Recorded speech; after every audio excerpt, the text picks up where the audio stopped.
Man, I feel like crying, man. It's a whole week since I got to play this game. Alright, so this is going to be my first impression of Dragon Ball FighterZ closed beta. The reason I waited a week is because I wanted to soak it in, let everybody else get their videos out, and I wanted to talk about it after just like soaking in, watching the videos, understanding what I played, and man, do I miss this game. Okay, so first of all, I want to say that this game is great, period. That's just hands down. I'm very much looking forward to this game. I am a huge Dragon Ball Fighter fan, okay? And should I say Dragon Ball Z in particular, because, you know, you got the GT and the original Dragon Ball and Super and all that other stuff. Dragon Ball Z, huge fan, all right? So let's get that out of the way. Okay, so let's talk about what's the most important. Fun. The game is extremely a lot of fun. 3 vs 3 action, crazy modes, everything, okay? So, all right, I got into the closed beta. I was lucky enough to do that. And one thing, though, that I did notice is that there was like a lot of stuff going on, and I don't like betas like this. So let me just get this out of the way now. Let me talk my crap. I don't like closed betas with sessions. So you had 3 days, or should I say 2 days I had,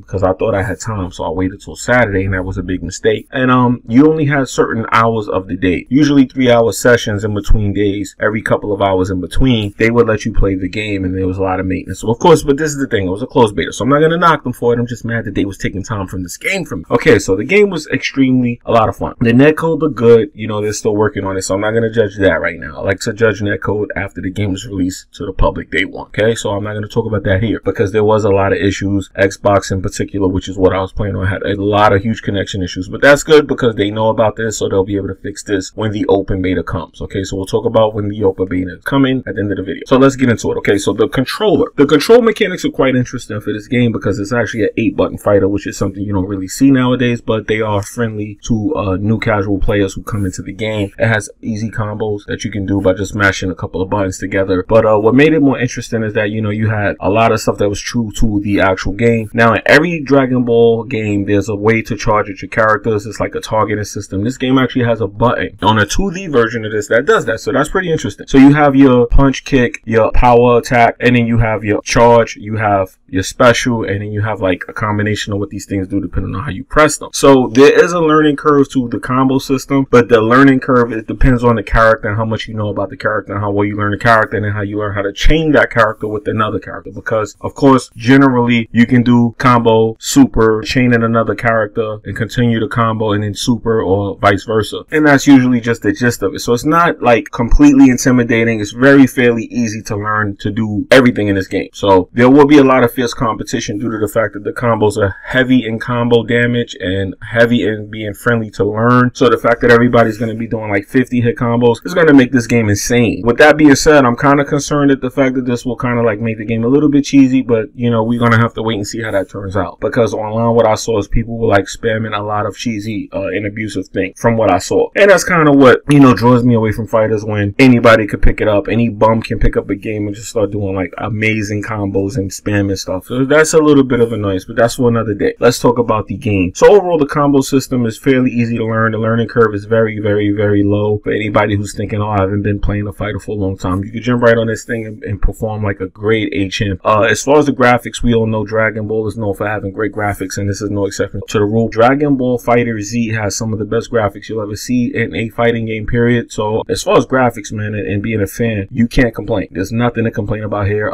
There is only one thing that I noticed in the arena stages where they have people in the background. They still have that cardboard effect when you like pay attention, like when you're shooting somebody across the screen and the camera's panning around, you kind of see that they look like cardboard cutouts a little bit. But this is a beta, so maybe that will be fixed. So I'm not going to judge that just yet, but that would be nitpicking if I did judge it. So graphically, the game is a 10. I mean, it looks amazing. I would have to compare this to Ultra Blu-ray 4K graphics as far as just how it looks. And remember, I'm playing this on the standard Xbox One S, and it looked amazing like that. So imagine when you play it on PC in 4K. Oh man. Okay, so all with the PS4 Pro or the Xbox One enhancements, I can't wait to see this. So this is a great game overall. Now, there weren't too many characters there. They had the typical Vegeta, Goku, Gohan, Piccolo, Android 18, and they're gonna supposedly have new Android 21. I'm not gonna get into all the characters just yet because, like I said, the roster was pretty light. It was a closed beta, but the characters that he did had were interesting because somebody like Krillin actually plays like Krillin, and it's like there's no way he can be Goku in this game, and it's very challenging. But if you master Krillin, you can pretty much beat anybody with him, and this is the art of fighting and what makes fighting games interesting. So they were true to the characters. If you know Piccolo fights a certain kind of way, he has like the Dalsum stretching arms and things of that nature, teleportation. So they were very true of the characters and the fighting styles. And depending on those fighting styles, it's going to depend on how you play. So overall, I thought it was a pretty good game. The controls we went over, the graphics we went over. So what's left for us to really go over other than the fact that the development of the game is going to be interesting, and right now it's amazing at its current state. The open beta now is supposed to be available in January. At least that's what I'm being told. So everybody will get a chance to play this. Don't worry. The game is coming along fairly well from what I've seen. I'm impressed. I'm extremely impressed, and I will definitely be purchasing this game as soon as it's available to be purchased. So with that being said, I have to say that the mechanics in the game have a lot of fun factor. They have arenas and stuff that you go into, and in these arenas you can watch top players fight. You can watch people go against each other. You can wait turns. You can go into lobbies. You can meet up with your friends. It's pretty cool. So they have like a setup for your character that's a lobby